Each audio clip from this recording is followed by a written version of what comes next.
Hi Sarah, I would like to tell to you that you're always in my heart, and also I would like that one day God bring you to Brazil to visit us, to know a little my country, and I'm at my grandma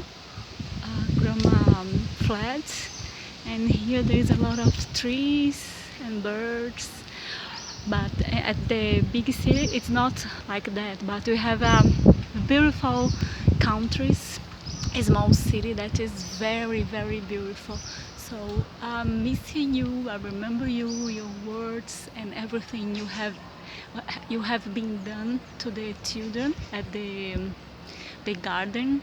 I forgot the name, and I'm sending all my love to you and all my friends from the church to the children. Please give me to the children my big hug. And I need to practice my English also. I'm losing my English.